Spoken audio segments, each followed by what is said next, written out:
अब इस वचन को जब देखते हैं, ये 121 अभी पढ़े थे।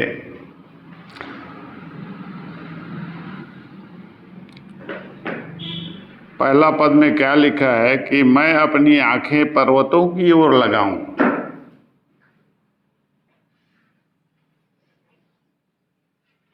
मैं अपनी आंखें पर्वतों की ओर लगाऊंगा और मुझे सहायता कहां से मिलेगी।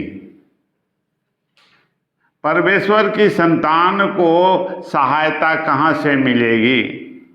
यीशु मसीह के आने के पहले भजनकार इस प्रकार से भजन करता है कि मुझे सहायता कहां से मिलेगी।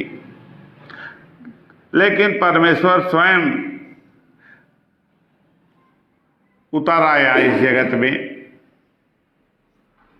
क्योंकि परमेश्वर के बहुत से संतान यीशु मसीह के आने के पहले हैं।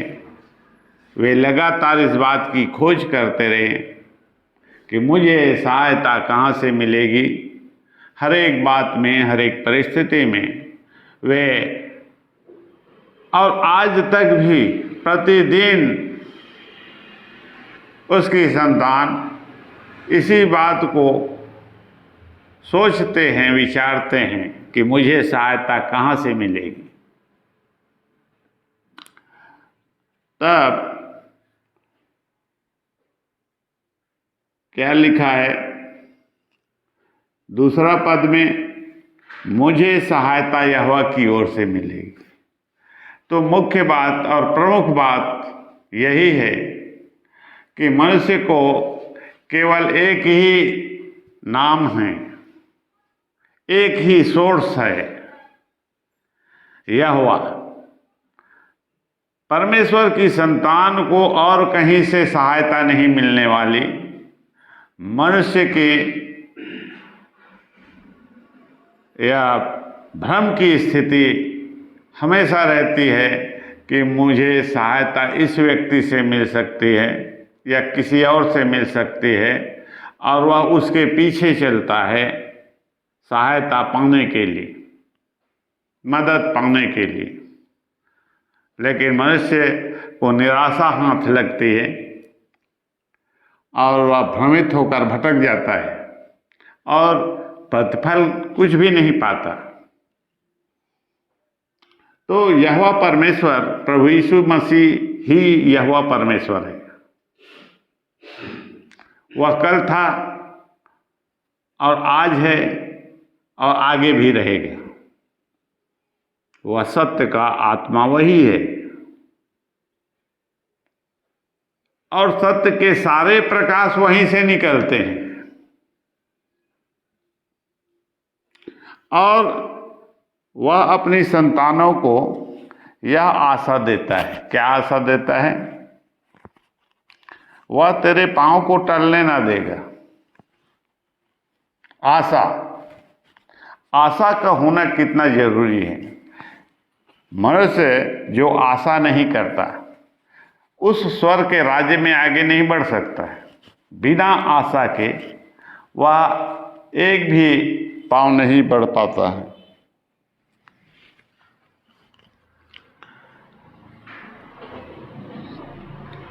तो आशा का रखना, आशा को धारण करना, आशा को रखना और आशा को धारण करना, ये मार्ग है स्वर्ग के राज्य का शुरुआती मार्ग। बिना आशा के स्वर्ग के राज्य में एक भी व्यक्ति, कोई भी व्यक्ति आगे नहीं बढ़ सकता है बिना आशा के। और आशा जब वह धारण करता है और आशा उसमें बना रहता है। बना रहने का मतलब क्या है कि चाहे उसे दिखाई ना दे, समझ में ना आए, फिर भी यहोवा आशा है। और आशा के कारण ही वह परमेश्वर में से लगातार आशा करता है हर बात के लिए। और आशा करता है इसलिए प्रार्थना करता है। आशा का मतलब है कि यहोवा परमेश्वर ने जो कहा है कि तेरे पांव को टलने ना देगा। इस वचन को देखें, यहोवा परमेश्वर तेरे पांव को टलने ना देगा, ये आशा का मुख्य बात है। तो एक व्यक्ति जब ऐसा सोच के कि आज प्रभु मुझे मेरे पास खाने को नहीं है, लेकिन परमेश्वर मेरा पिता है, मेरा प्रभु है और मेरा उद्धार करता है, वह मुझे आज रोटी देगा। जिन लोगों के पास खाने के लिए नहीं है वे इस प्रकार आशा को धारण करते हैं। बहुत से लोग हैं लेकिन जिनके पास सब कुछ है वे आशा की महत्व को नहीं जानते। लेकिन दीन लोग, दरिद्र लोग, गरीब लोग और असहाय लोग, लाचार लोग इस बात को समझते हैं, इसलिए कहते हैं कि प्रभु यीशु मसीह उपाय करेगा। ये है ऐसा, प्रभु यीशु मसीह उपाय करेगा। और हर बात में जब एक व्यक्ति किसी विषय को लेकर आशा करता है इस प्रकार से, वह विश्वास का रूप ले लेता है। वह क्या होता है? विश्वास का रूप ले लेता है। और जब विश्वास का रूप ले लेता है तो विश्वास के द्वारा ही वह कार्य जिसकी वह आशा करता है वह पूरा होता है। तो यहाँ पर वो भजनकार इस प्रकार से आशा किया उसने कि मुझे सहायता यहोवा की ओर से मिलेगा। क्यों मिलेगा? 4 पद में क्या लिखा है? सुन, इज़राइल का रक्षक न उगेगा और न सोएगा। और यहोवा तेरा रक्षक है, यहोवा तेरी दाहिनी ओर तेरी आड़ है। तो मुख्य बात यह है कि इस्राएल का रक्षक, इस बात को मन में भी धारण करना है कि किसी भी समय, किसी भी परिस्थिति में, चाहे मनुष्य कैसा भी हो, मनुष्य चाहे कैसा भी हो, लेकिन इस्राएल का परमेश्वर, इस्राएल का पवित्र किसी भी समय ऊँघता नहीं है न सोता है। जिस समय आदमी उसे पुकारेगा, रात हो चाहे मध्य रात्रि हो, चाहे बाहर हो चाहे भीतर हो, किसी भी समय परमेश्वर जागृत अवस्था में रहता है। वह उससे प्रार्थना कर सकता है, उससे मांग सकता है और आशा को याद दिला सकता है, आशा को याद दिला सकता है। तू मुझे मेरी विनती सुन, मुझे स्मरण कर, मेरी दुहाई को पर कान लगा, मेरी दुहाई पर कान लगा। वो परम प्रधान परमेश्वर है और वह जानता है किस समय उसकी सहायता करना है। उस समय के आने तक वह उसे देखता परखता है।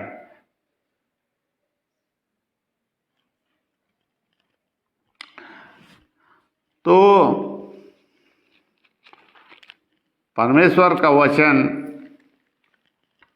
स्वर्ग के राज्य के लिए, ये सारी बातें पवित्र शास्त्र में हैं।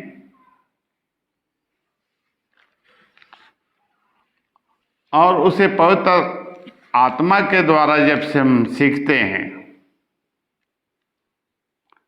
और उसे अपना कर आगे बढ़ते हैं तब सफल होते हैं। मनुष्य के विश्वास के विषय में बहुत सी बातें हैं, लेकिन मनुष्य जो है प्रारंभिक विश्वास में होता है। प्रारंभिक विश्वास में, प्रारंभिक विश्वास क्या है? उद्धार पाना, विश्वास करके बपतिस्मा लेना, वचन को सुनना, वचन को मानना और सीखने और समझने का उपाय करना। उसके बाद दूसरा विश्वास ये होता है कि वह उसमें आगे बढ़ता है। पहला विश्वास दूसरे विश्वास, पहला विश्वास काम नहीं करता है। वो प्रारंभिक विश्वास है। जब आदमी बच्चा होता है उस समय, जैसे मनुष्य को भोजन की आवश्यकता होती है, लेकिन बच्चे को दूध की आवश्यकता होती है। और उसके बाद विश्वास वचन में बने रहने के द्वारा ही बढ़ता है। वचन में बने रहने के द्वारा ही विश्वास बढ़ता है और किसी उपाय से नहीं बढ़ता। विश्वास वचन में बने रहने के द्वारा और उसमें काम करने के द्वारा वह बढ़ता है। तो फिर विश्वास और बढ़ते जाता है जब इस प्रकार से करता है। तो इसे जल के द्वारा दिखाया गया कि वह विश्वास का स्तर कहां पर पहुंच गया। पैर से टखनों तक, टखने से कमर तक, मतलब लगातार विश्वास बढ़ रहा है। और कमर से बढ़कर वह गले तक और उसके बाद सिर तक पहुंचता है और सिर के ऊपर से बहने लगता है। ये पूर्ण विश्वास है। विश्वास जो प्रारंभिक विश्वास है वह इन सब वचनों के अनुसार काम नहीं करेगा, सीखने के द्वारा काम नहीं करेगा, समझने के द्वारा काम नहीं करेगा। लेकिन जब सिर के ऊपर से विश्वास बहने लगेगा, इतना बढ़ जाएगा विश्वास, तो ये बढ़ेगा कैसे? बढ़ेगा वचन में बने रहने के कारण, वचन में बने रहने के द्वारा। और उसके बाद एक समय आता है जब वह ऊपर से बहने लगता है। इन सब परिस्थितियों में पवित्र आत्मा का लिंक ना टूटने पाए। पवित्र आत्मा का लिंक टूट गया मतलब प्रारंभिक समय से पवित्र आत्मा उसके संग है। वह उसे सिखाता है, समझाता है, दिखाता है और उसके स्तर को बढ़ाते जाता है। उन सब बातों को इसकी सहायता करके उस स्थिति में पहुंचा देता है जहां पर वह विश्वास सिर के ऊपर से बहने लगता है। और जब वह ऊपर से बहने लगता है तो वह किसी भी परिस्थिति पर नियंत्रण कर लेता है। उसका विश्वास किसी भी परिस्थिति में संसार में नियंत्रण कर लेता है, वह उसके अधिकार में आ जाता है। यीशु मसीह के नियंत्रण में वह विश्वास था, इसलिए उसने क्या कहा कि डर मत, विश्वास रख। डरना क्या मनुष्य के लिए सरल है? डरने से मना करना, डर उसमें बना रहेगा जीवन भर। लेकिन जब उसके विश्वास का स्तर बहुत ऊंचा हो जाएगा, सिर के ऊपर से बहने लगेगा, तो किसी भी बात से उसे डर नहीं होगा।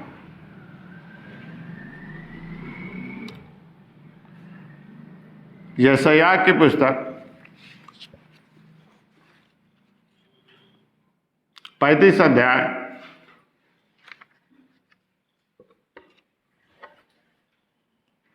5 पद 5, 6, 7। तब अंधों की आंखें खोली जाएगी और और बहिरों के कान तब अंधों की आंखें खोली जाएगी और बहिरों के कान भी खोले जाएंगे। और बहरों के कान भी खोले जाएंगे। और तब लंगड़ा हरिण की सी चौकड़ियां भरेगा और गूंगे अपनी जीभ से जय जयकार करेंगे। और तब वह मनुष्य जो लंगड़ा है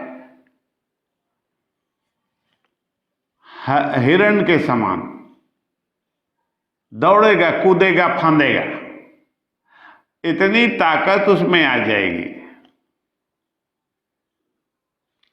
और गूंगे अपनी जीभ से जय जयकार करेंगे। और गूंगे भी अपने जीभ से जय जयकार करने लगेंगे।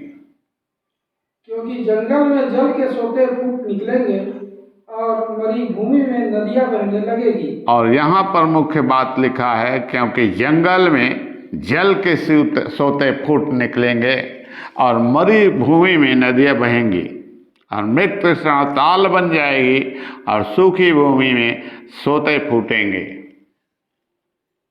क्या मतलब है? क्योंकि जंगल में जल के सूते फूटेंगे। ये जंगल क्या है? जंगल क्या है? जंगल मनुष्य का वह मन है जो उसके भीतर ही है और वह सूखा है, बंजर है, मरुभूमि के समान है, मृग तृष्णा के समान है और इतना वह बेजान है कि उसमें स्वर्ग के राज्य के एक भी पौधा नहीं जन्म लेता, उसमें कोई काम नहीं होता, उसमें हरियाली नहीं आती, उसमें सत्य नहीं आता, सत्य के काम नहीं होते, कोई भी काम नहीं होता। वह हमेशा भ्रमित रहता है, वह हमेशा भ्रमित रहता है और भटकता है। वह किसी भी बात में स्थिर नहीं रह पाता। वह जीवन भर ऐसा ही मनुष्यों के साथ बना रहता है। परमेश्वर के वचन उसके भीतर जगह नहीं पाते। यद्यपि वो सुनता है, समझता है, देखता है, बूझता है, पढ़ता है, लिखता है। सिखाने वाले भी शारीरिक शिक्षक हैं, लेकिन ये बात हजारों वर्ष से होती आई। और मनुष्य की यह स्थिति क्यों बनी है? मनुष्य की स्थिति क्या है? अंधा, बहरा, गूंगा, लंगड़ा, ये क्या है? मनुष्य का मन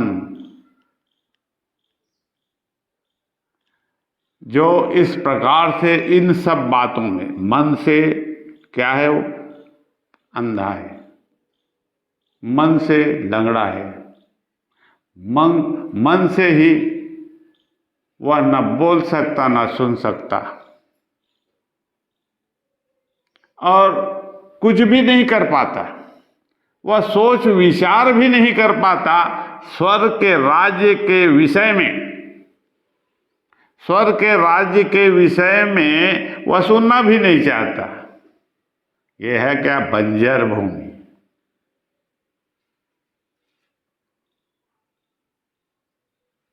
मन यदि अंधा है तो उसके पास वचन नहीं, अब उसमें वह चल नहीं सकता, उसमें बने नहीं रह सकता। वह परमेश्वर के वचन को सुन नहीं सकता, उसमें कार्य नहीं कर सकता और वह चौकड़ी नहीं भर सकता। माने बहुत से परमेश्वर की संतान हैं जो 24 घंटा काम करते हैं, 24 घंटा काम करते हैं, हिरण के समान। अभी यहाँ पर है कुछ समय बाद वहाँ चल गया, कुछ समय बाद और कहीं गया। तो मनुष्य में इतनी निर्बलता है, मनुष्य की शारीरिक निर्बलता नहीं, मनुष्य की आत्मिक निर्बलता, उसमें सब प्रकार का दोष है। किसी भी बात में वह सफल नहीं है आत्मिक रूप में। इसका कारण क्या है? मनुष्य का आत्मा ही बंजर है, मनुष्य का आत्मा ही मरा हुआ है, वह सूखा है और उसमें जल के कोई सोते नहीं हैं, पानी का कोई साधन नहीं है, मतलब पूरी रीति से अकाल है। मनुष्य के आत्मा में पूरी रीति से अकाल पड़ा हुआ है। अकाल पड़ने का मतलब क्या है? अकाल इस प्रकार से है कि वह शैतान जो है टोटल मनुष्य के आत्मा में उसका कब्जा है और उसने उसे उस जल के सोते को अलग करने के लिए, मनुष्य में से अलग करने के लिए वह जिम्मेदार है।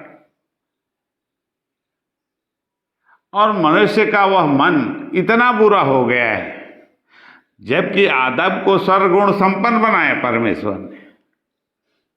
मनुष्य क्यों ऐसा हो गया? जबकि परमेश्वर ने उसे सर्वगुण संपन्न बनाया, स्वर्ग के राज्य के योग्य बनाया, पृथ्वी के राज्य के, शैतान के राज्य के योग्य नहीं बनाया था कि वह शैतान के काम को करे, शैतान के काम को सुने, शैतान के काम पर चले, उसके अनुसार का। लेकिन आज मनुष्य संपूर्ण अपने जीवन को शैतान के अनुसार चलता है और जीता है। और इसी ही बताया है कि अंधा, लंगड़ा, गूंगा, बहरा सब कुछ हो गया है। मनुष्य का आत्मा पूरी से डेड हो गया है, निष्क्रिय हो गया है, उसमें बिना काम का हो गया है। परमेश्वर की दृष्टि में वह लाइलाज हो गया है। इसी को ही तो वह क्या कहता है? असाध्य रोग। असाध्य रोग मन में लगा है और असाध्य रोग की शक्ति इतनी अधिक है कि उसने पूरे मनुष्य को अपने कब्जे में ले लिया है। मनुष्य अपना नहीं है, मनुष्य स्वयं का नहीं है। यद्यपि है लेकिन अपना नहीं है। अपने विषय में वह कुछ नहीं कर सकता, अपने लिए कुछ नहीं कर सकता। और कठिन परिस्थिति है, उसके सामने इतनी विकट स्थिति है। और इसी को यह सैया बताता है। लेकिन परमेश्वर तो सर्वशक्तिमान है, वह सर्वज्ञानी और सर्वव्यापी है। उसका सत्य का आत्मा, जीवन का आत्मा क्या प्रकाश देता है कि उसके भीतर इस सब को पाने के लिए या उसके जीवन में फिर से हरियाली आने के लिए, उसके जीवन में फिर से हरियाली आने के लिए ऐसा क्या करना पड़ेगा, क्या उपाय करना पड़ेगा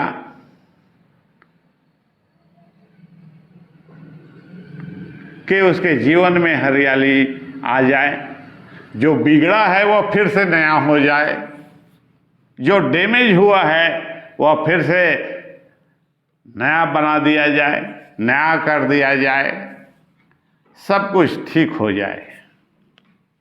और मनुष्य के लिए जरूरी है ऐसा करना। परमेश्वर की संतानों के लिए जरूरी है कि फिर से नया करने की मनसा को धारण करना, अपने जीवन में अपने जीवन को नया बनाने की मनसा को अपने विश्वास में धारण करना। तो ये आशा है, इस बात को धारण करना, यदि मैं तो मरने वाला हूं, मैं तो इस खाट से उठ नहीं सकता, मैं लगता है कभी छुटकारा नहीं पाऊंगा, मैं लगता है कभी अपने जीवन में सफल नहीं होऊंगा, इस प्रकार की सारी नकारात्मक बातें, नेगेटिव बातें वह बोलता है, एक दूसरे से बोलता है, अपने बीच में बोलता है। क्यों? उसके भीतर कोई आशा नहीं है। वह क्यों बोलता है? क्योंकि उसके भीतर कोई आशा नहीं है। मेरे साथ तो हमेशा बुरा ही होता है और बुरा ही होगा।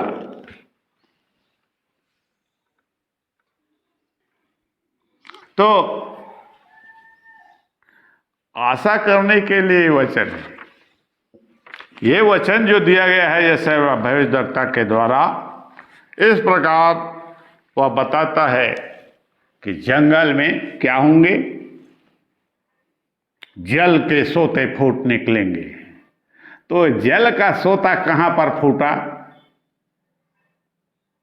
जल का सोता, ये शारीरिक सांसारिक नदी के या जल के विषय में परमेश्वर नहीं बता रहे। ये जल का सोता मनुष्य के हृदय में फूट जाएगा, निकलने लगेगा, जल की वह धारा निकलने लगेगी। मनुष्य के मन में वहीं पर सब कुछ दबा हुआ है, मनुष्य की उस आत्मा में। उसे तुम्हें बाहर निकालना है।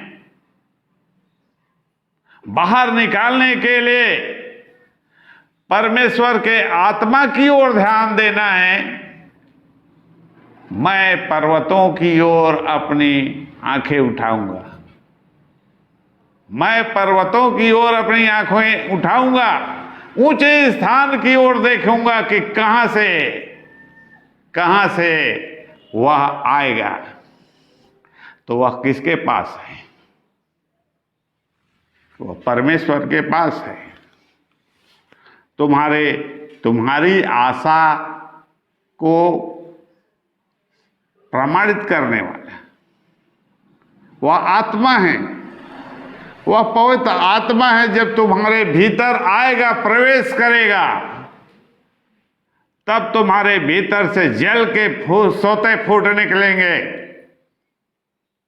बिना उसके आए, बिना उसे पाए तुम्हारे जीवन में हरियाली नहीं आएगी।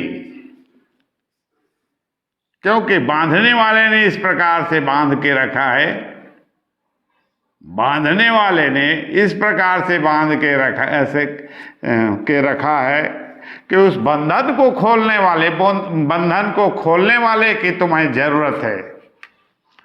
उसके पास जाना पड़ेगा, उसके सामने गिड़गिड़ाना पड़ेगा, उससे निवेदन करना पड़ेगा, मांगना पड़ेगा, दीन होना पड़ेगा, नम्र होना पड़ेगा कि उस सोते को खोलने के लिए, उस बंधन को खोलने के लिए उसे पुकारना पड़ेगा। तो क्या यह सरल काम है? क्या ये सरल काम है? मनुष्य की आत्मा मरी हुई है, वह पूरी रीति से डेड है, मरुभूमि बन चुका है, जंगल बन चुका है, मेघ तृष्णा बल चुका है, उसमें घोर अंधकार है। ये मनुष्य के आत्मा की स्थिति है। मनुष्य हमेशा भ्रमित है, कोई भी काम उससे नहीं हो पाता, किसी भी काम में वह सफल नहीं हो पाता बिना उस आत्मा के आए। मनुष्य का उद्धार नहीं। लेकिन यह प्रतिज्ञा करता है और यह बताता है कि मरुभूमि में जल के सोते फूट निकलेंगे। ये वचन कहता है ये परमेश्वर का वचन है, परमेश्वर की प्रतिज्ञा है कि मनुष्य यदि तुम मरुभूमि बन चुके हो, जंगल बन चुके हो, मृग तृष्णा बन चुके हो, लेकिन परमेश्वर तुम्हें हरियाली से भर देगा। परमेश्वर की इच्छा है। इसमें तुझे स्वर्ग से, आकाश से तारे को तोड़ने के लिए नहीं कहा गया है। तो यह सब कुछ उस आत्मा के द्वारा है जो सत्य का आत्मा कहलाता है, और जब तुम्हारे पास आएगा तो सत्य के सारे मार्ग को खोल देगा, सत्य के सारे मार्ग को तुम्हें बताएगा। तुम्हें बस इतना करना है कि उसमें चलना है, उसके अनुसार करना है। तब अंधों की आंखें खुल जाएंगी। सबसे पहले तुम्हारी आंख खुलेगी, तुम दूसरे की आंख को खोलोगे। यदि कोई बहरा है, या सबसे पहले तुम नहीं सुनते परमेश्वर के वचन को, परमेश्वर के शब्द को, तुम्हारे कान पहले खोले जाएंगे, तुम्हारे गले को पहले खोला जाएगा, तुम्हारे हाथ पैर को ठीक से किया जाएगा और तुम दौड़ने लगोगे, चौकड़ी भरने लगोगे। और हमेशा जब तुम भ्रमित हो, किसी भी बात को समझ नहीं पाते, स्वर्ग के राज्य के किसी भी प्रतिज्ञा को नहीं जान पाते, क्या सही है परमेश्वर की दृष्टि में, मनुष्यों की दृष्टि में नहीं, संसार की दृष्टि में नहीं, लेकिन हमें किस बात की खोज करना है कि परमेश्वर की दृष्टि में कौन सी बातें हैं जो सही है। परमेश्वर की बातें ही सत्य है, तो सत्य बातों को ही खोजना, सत्य वचन को ही खोजना, सत्य के आत्मा को ही खोजना। ये फूकने झाड़ने वाला काम नहीं है। ये फूकने झाड़ने वाला जो काम है शैतान का काम है। कोई भी बात एक झटके में नहीं होता है, हर बात का एक समय है, हर काम का एक समय है, और समय के अनुसार ही होता है। जब उस समय के घड़ी को स्टार्ट कर दिया जाए तब होता है। समय को उसके लिए स्टार्ट कर दिया जाए, चालू कर दिया जाए, तो हमें उस समय को चालू करना है। जब तक तुम चालू नहीं करोगे पवित्र आत्मा तुम्हारे पास नहीं आएगा। सब कामों को छोड़ के सबसे पहले उस सत्य के आत्मा को पाना, उसमें बढ़ना, और इस स्थिति तक बढ़ना कि वह विश्वास, वह आत्मा तुम्हारे सिर के ऊपर से बहने लगे। तब तक उसका साथ नहीं छोड़ना। यदि मनुष्य भटक जाता है, इधर उधर करता है, तो उस समय उसे फिर से शुरू करना पड़ता है। ये नहीं कि हम यहाँ पर से शुरुआत किए थे। जब प्रारंभिक में समय में परमेश्वर को, प्रभु यीशु मसीह को हमने ग्रहण किया, तब से लेकर जब हमने उसे छोड़ा, उसकी बातों को सुनना, और हम अलग हो गए, दूसरे रास्ते पर चल दिए। अब जिस स्थिति में हम अभी हैं, इसी स्थिति से शुरू करते हैं, ऐसा नहीं होगा। तुम्हें शुरुआत से फिर से नया परीक्षा देना पड़ेगा, शुरुआत फिर से नया करना पड़ेगा। तो मनुष्य जब, यदि कोई परीक्षा को नहीं देता पेपर, तो उस विषय का फिर से पेपर देना पड़ता है। तो नए सिरे से तैयारी करना पड़ता है। वैसे ही परमेश्वर की संतानों को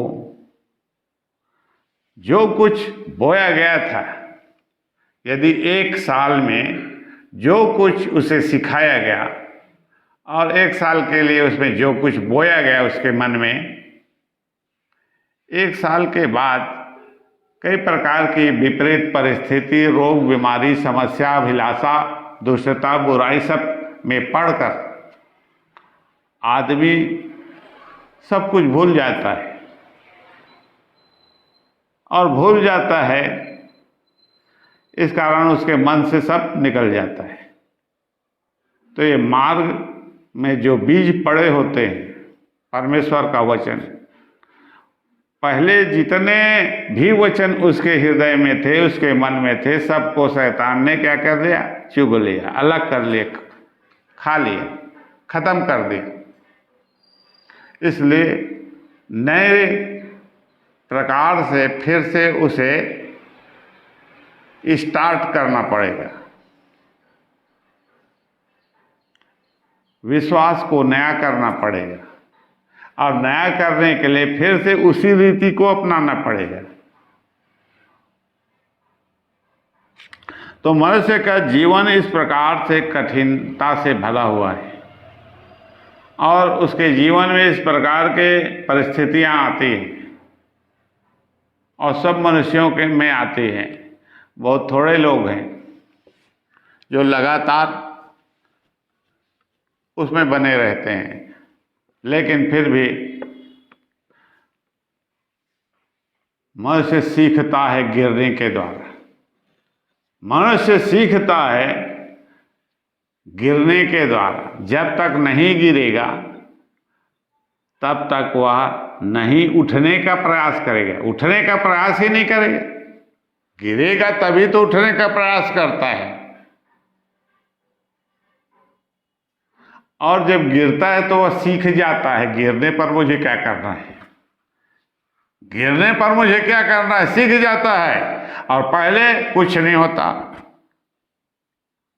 कुछ नहीं होता, कुछ नहीं होगा। लेकिन जब गिर जाता है तब उन सब बातों का ध्यान रखता है कि मुझे क्या करना चाहिए।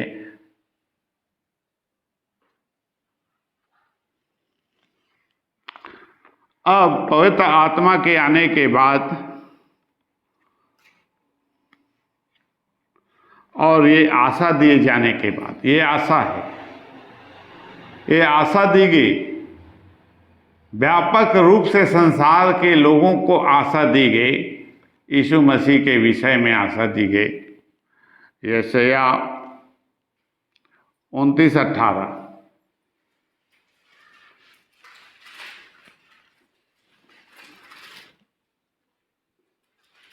क्या अब उस समय बहिरे पुस्तक की बातें सुनने लगेंगे और अंधे जिन्हें अभी कुछ नहीं सूझता वे देखने लगेंगे।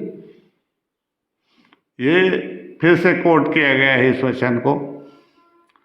यही वचन नहीं है, लेकिन इसको प्रमाणित किया गया है कि ये सही बात है करके। 32:3। उस समय देखने वालों की आंखें धुंधली ना होगी और सुनने वालों के कान लगे रहेंगे। तो ये फिर से आशा दी गई है।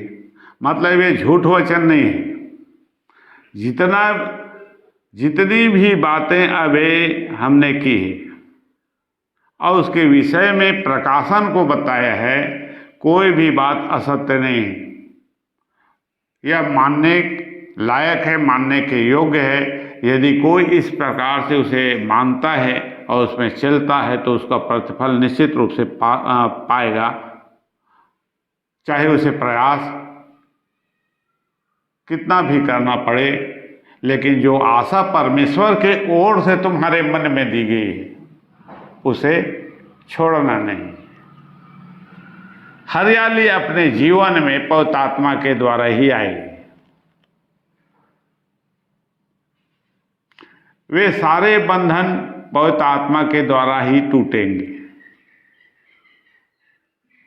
सब प्रकार की समस्या या निर्बलता या बीमारी या किसी भी प्रकार के बंधन पवित्र आत्मा के द्वारा टूटेंगे। और कोई ऐसा नहीं है जो आत्मिक बंधन को, और पहले से जो आत्मिक बंधन है उसे कोई भी शक्ति उसे खत्म कर सके या तोड़ सके और उसके जीवन में हरियाली आ सके। तो इसलिए परमेश्वर के द्वारा दी गई ये आशा है, और इस आशा को मनुष्य को हमेशा अपने मन में बनाए रखना है।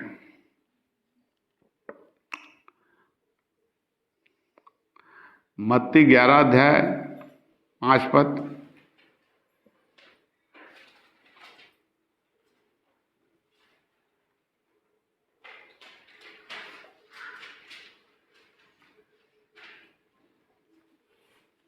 कि अंधे देखते हैं और लंगड़े चलते फिरते हैं, कोढ़ी शुद्ध किए जाते हैं और बहरे सुनते हैं, मुर्दे दिलाए जाते हैं और कंगालों को सुसमाचार सुनाया जाता है। ये पूरा काम पवित्र आत्मा के द्वारा प्रमाणित करके दिखाया गया।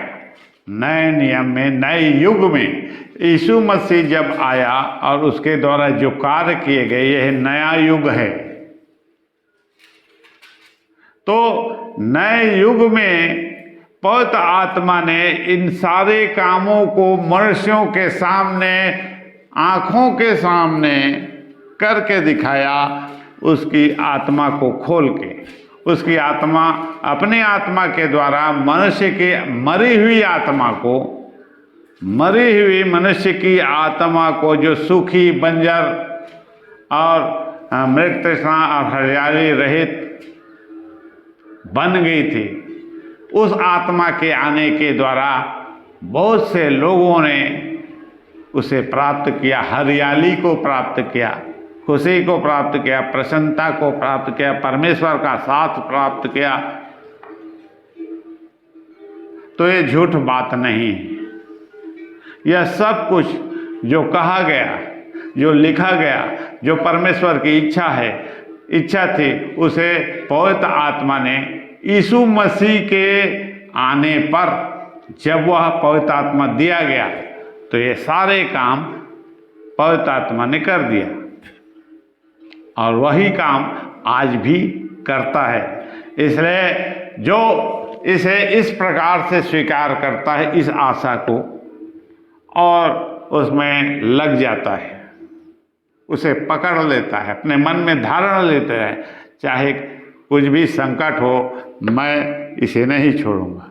यीशु मसीह ने कहा है, परमेश्वर का वचन है, परमेश्वर की इच्छा है, वह ऐसा करेगा, उसका सत्य का आत्मा ऐसा करेगा।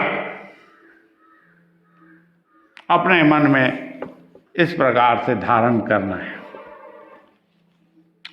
तब ये स्वर्ग के राज्य के विषय में, स्वर्ग की राज्य की बातें, स्वर्ग के राज्य की बातें हैं, संसार की बातें नहीं हैं। और इस राज्य में और क्या होता है, इस राज्य में और क्या होता है,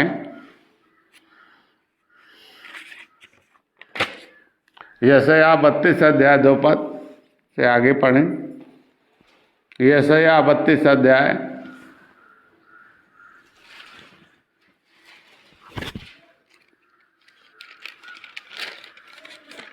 हर एक मानो आंधी से छिपने का स्थान। देखो, एक राजा धर्म से राज्य करेगा, ईश्वर का राज्य है, और उसका राजा आएगा, तो उसके द्वारा ही ये सब काम होगा। स्वर्ग के राज्य स्थापित होगा, और वहाँ पर जो उसका राजा है वह ऐसा कर देगा जिसके द्वारा ये सारे काम होंगे। वहाँ पर राजकुमार न्याय से हुकूमत करेंगे, न्याय उनका आधार होगा। परमेश्वर के राज्य में अन्याय नहीं होगा, स्वर्ग के राज्य में कोई भी प्रकार का अन्याय काम नहीं होगा। ये संसार में अन्याय का काम हर जगह होता है, हर स्थान में होता है, हर व्यक्ति के साथ होता है। तो क्या कहता है, हर एक मानो आंधी से छिपने का स्थान, हर एक मानो आंधी से छिपने का स्थान होगा, और बौछार से आड़ होगा, और बौछार से आड़ होगा, या निर्जल देश में जल के झरने व तप्त भूमि में बड़ी चट्टान की छाया। बस। और निर्जल देश में क्या होगा, जल के झरने, और तप्त भूमि में बड़ी चट्टान की छांव होगा। सबसे पहले तो ये स्वर्ग का राज्य है, स्वर्ग का राज्य है ये। वहाँ पर एक राजा होगा, एक प्रधान, और राजकुमार लिखा है। राजकुमार कौन है? राजकुमार परमेश्वर की संतान है। वे सारी संतान जिन्होंने परमेश्वर को ग्रहण किया है, वे राजकुमार हैं। और न्याय का काम करने का काम इन राजकुमारों के ऊपर है। यहाँ पर परमेश्वर नहीं। स्वर्ग का राज्य है, परमेश्वर की ओर से है। वहाँ पर एक मनुष्य होगा जो वहाँ का राजा है, जो यीशु मसीह है, और उसके बाद जो और पुत्र हैं उसकी संतान हैं, वे ही न्याय करेंगे। और न्याय से करेंगे, मनुष्य का सब काम सही करेंगे। तो यह शक्ति किसे दी जा रही है? स्वर्ग के राज्य में मनुष्यों को दी जा रही है।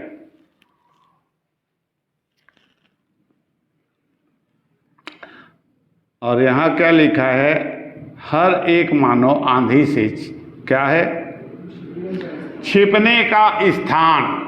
हर एक मानो आंधी से छिपने का स्थान।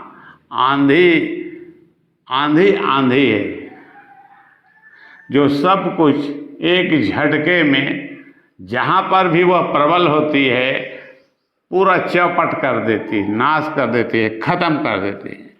और उसी प्रकार से वह बौछार है जो वर्षा होती है, वह भी अपने उस बाढ़ के द्वारा, उस बौछार के द्वारा, वर्षा के द्वारा सब कुछ तहस नहस कर देती, मनुष्य के जीवन को छिन्न भिन्न कर देती है। तो मनुष्य के जीवन में जो बर्बादी आती है, ये ऐसे ही नहीं आती। जो मनुष्यों के साथ विनाश होता है, जो उनका खात्मा होता है, ये सब बाहर से आ रही है। उस पर रोक किसी का नहीं है। यहाँ पर परमेश्वर के द्वारा भी उसमें हस्तक्षेप नहीं किया जा रहा है। तुम्हारे सामने समस्या आई है, तुम ही निपटो। तुम्हें तो मैंने सब कुछ दिया है। तुम्हारे सामने समस्या है, तुम्हें ही निपटना पड़ेगा।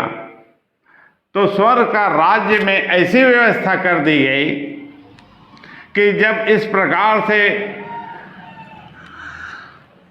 अदृश्य ताकतें, आत्मिक ताकतें और वे सारे प्राकृतिक आपदा जो मनुष्यों के जीवन को लील जाती हैं, नाश कर देती हैं, खत्म कर देती हैं,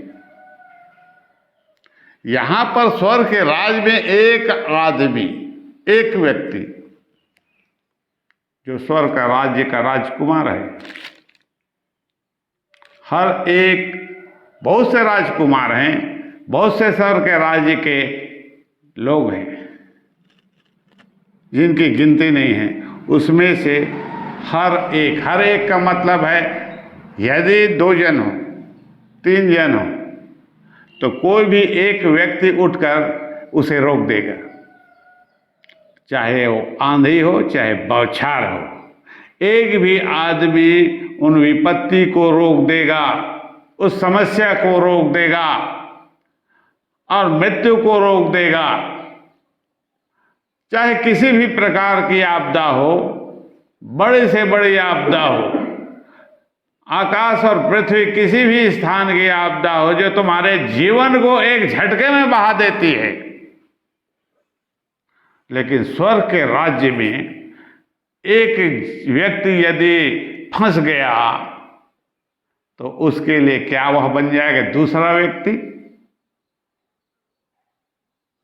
आंधी से छिपने का स्थान। एक आदमी दूसरे स्थान को स्वयं खड़ा होके दूसरे व्यक्ति के प्राण को बचा लेगा। स्वर्ग के राज्य में ऐसा नियम है। एक व्यक्ति दूसरे व्यक्ति को बचने के लिए उसके सामने मौजूद रहेगा। कोई भी किसी को बचा सकता है, किसी भी आपदा से, किसी भी विपत्ति से। यह स्वर्ग के राज्य में ऐसे नियम परमेश्वर ने ठहराए हैं और इस नियम को परमेश्वर ने स्वर्ग के राज्य में प्रगट में दिखा दिया है पवित्र आत्मा के द्वारा।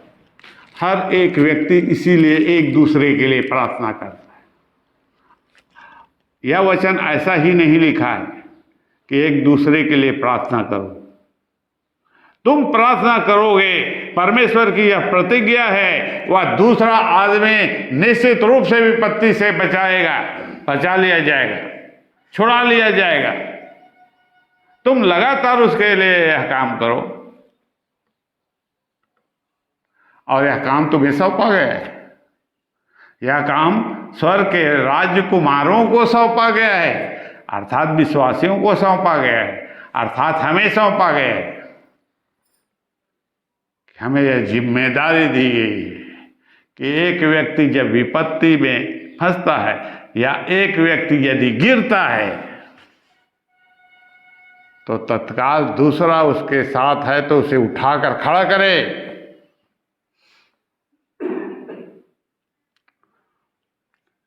और निर्जल देश में जल के झरने वह तप्त भूमि में बड़ी चट्टान की छाया। यदि वह निर्जल है मतलब परमेश्वर की संतान नहीं है, परमेश्वर की संतान नहीं है, वो ही निर्जल है, क्योंकि उसके पास जल के सोते नहीं हैं, अर्थात परमेश्वर का आत्मा उसके पास नहीं है, पवित्र आत्मा नहीं है। ये निर्जल भूमि है, वहां जल का नामो निशान नहीं है।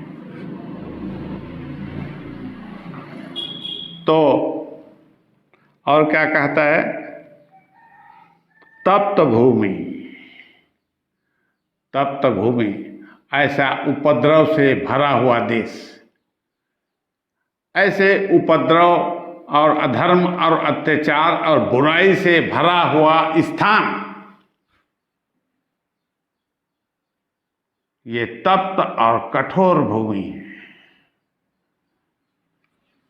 वहां पर कोई नहीं बचता है, लेकिन यहां भी परमेश्वर अपने पवित्र आत्मा पाए हुए व्यक्तियों को भेजता है सहायता के लिए। ऐसे जगह में तुम्हें यदि पुकारते हो तो यदि बचने का कोई स्थान नहीं है उस देश में जहां इस प्रकार के अधर्म और अत्याचार और बुराई और झूठ से जो देश भरा हुआ है, वहां पवित्र आत्मा ही उस पर जय देगा। एक आड़ का काम करेगा। आड़ का काम क्या करेगा? रोकने का काम। ढाल बनेगा, शरण स्थान बनेगा। इसलिए परमेश्वर की संतानों को ढाल बनने और शरण स्थान बनने का अभ्यास करना चाहिए। अभ्यास करना चाहिए। लोग क्या कहते हैं? हमें क्या मतलब उससे? हमें क्यों उसकी विपत्ति में पड़ना, उसके झंझट में हमें क्यों पड़ना? लेकिन परमेश्वर का यह वचन है, परमेश्वर चाहता है कि वे एक दूसरे की सहायता करें,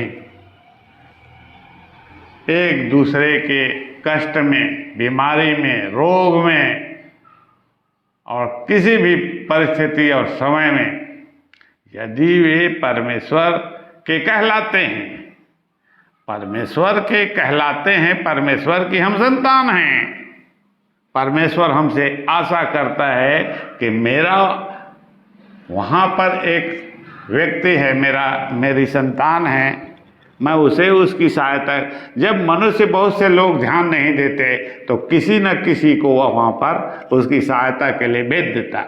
इसलिए परमेश्वर के उस स्वर्ग के राज्य में लोगों को हमेशा परमेश्वर के साथ बने रहना चाहिए, वचन से जुड़े रहना चाहिए और पवित्र आत्मा से भरे रहना चाहिए।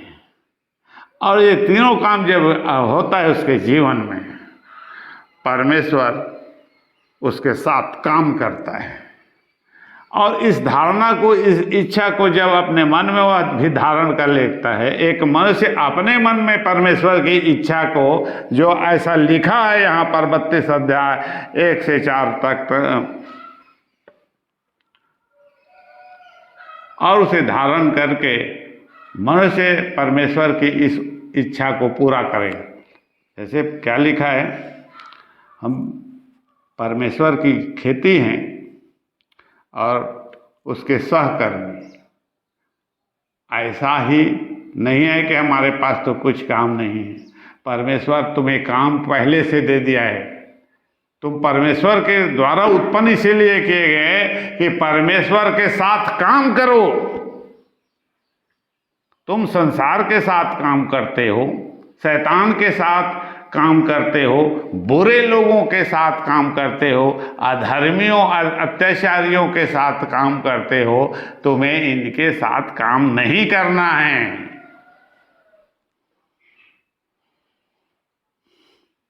और जब इस प्रकार से काम होता है, 3 पद क्या कहता है?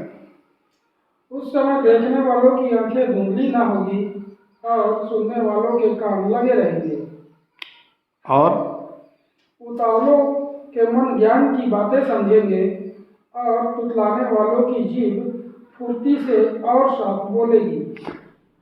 देखने वालों की आंखें धुंधली ना होगी, सुनने वालों के कान लगे रहेंगे। और जो उतावली करने वाले लोग हैं, जो चंचल मन के लोग हैं, वे अपने उस चंचलता को छोड़कर ज्ञान की बातों को समझेंगे, सुनेंगे, सीखेंगे।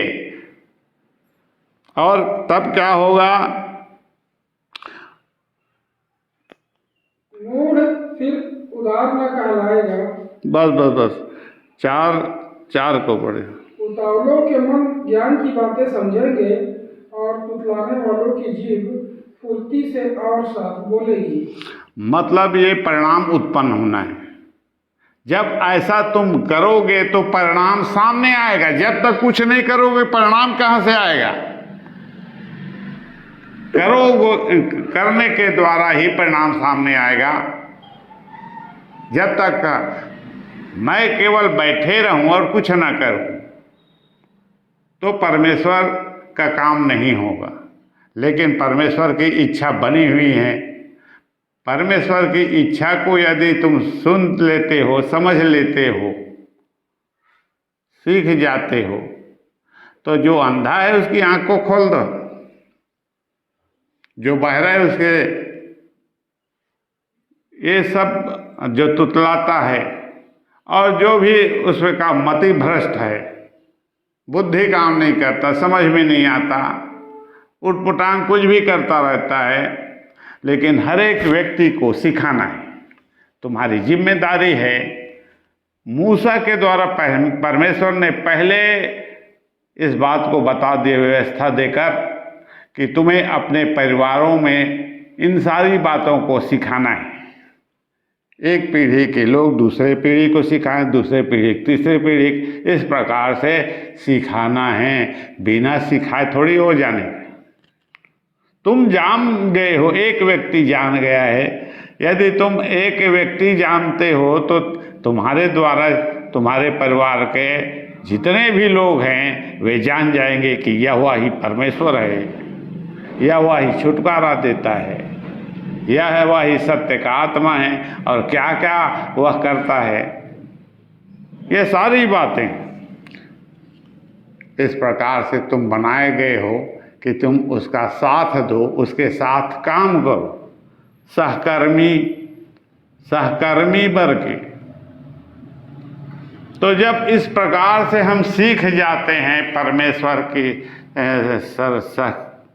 सहकर्मी बनकर काम करने के लिए, तो दूसरों के लिए इस प्रकार से सब काम करें।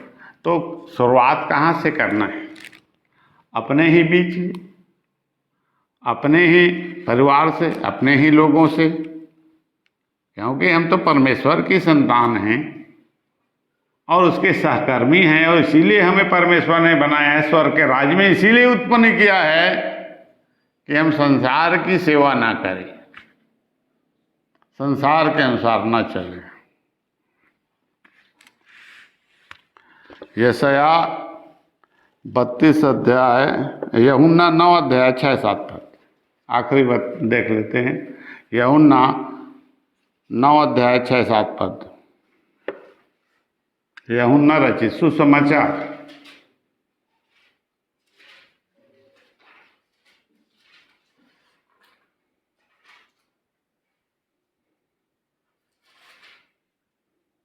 छह का साथ 9 का 6-7, 6 और 7। यह कहकर उसने भूमि पर थूका और उस थूक से मिट्टी सानी, और वह मिट्टी उस अंधे की आंखों पर लगाकर उससे कहा, जा सिलोह के कुंड में धो ले। ये यीशु मसीह को परमेश्वर ने स्वर्ग का राज्य प्रधान बना के, स्वर्ग के राज्य का प्रधान करके इस संसार में भेज दिया, और ये संसार को अपनी खेती बना लिया। और यहाँ पर परमेश्वर के लिए सारे संतान प्रभु यीशु मसीह के वचन के द्वारा उत्पन्न किए गए। तो यहाँ पर बहुत से लोग, कोई अंधा है, लंगड़ा है, बहरा है, गूंगा है, सब यीशु मसीह के सामने आकर खड़े हो गए और उन्होंने कहा, मुझे दिखाई नहीं देता है, हे प्रभु मुझ पर दया कर। तो वह उसका भाई है। यीशु मसीह इस्राएली है, यहूदी है, और जो आया है निवेदन करने, वह भी यहूदी है, इस्राएली है, वह निवेदन करता है। तो तुम एक दूसरे की सहायता करने के लिए इस प्रकार से तैयार रहो। परमेश्वर ने इसे करके, यीशु मसीह ने करके दिखाया कि मनुष्य किस प्रकार से अपने बीच में व्यवहार करे। वह आदमी अंधा है, दिखाई उसे नहीं देता, उसको जरूरत है, और तुम्हारे पास वह है, उसको उसकी समस्या को दूर करने का उपाय तुम्हारे पास है। यीशु मसीह के पास था और उसने उस अंधे की आंखें खोल दी। यदि तुम्हारे पास कोई भी उपाय है उसके लिए, तुम ऐसा कर दो। स्वर्ग के राज्य के तुम क्या हो? संतान हो। तुम्हें अपना कर्तव्य मालूम होना चाहिए कि हमें क्या करना चाहिए। यीशु मसीह सब काम को किया जो उसके परमेश्वर ने उसे करने को दिया था, सिखाया था, समझाया था, आत्मा को दिया था। ये सब काम उसने किया। ये एक उदाहरण है। तो परमेश्वर की संतान परमेश्वर के सहकर्मी हैं और इस मनसा को धारण करते हुए वे सब इस प्रकार से काम करें। परमेश्वर यही चाहता है। आज का वचन यहीं तक। हल्का प्रार्थना करें।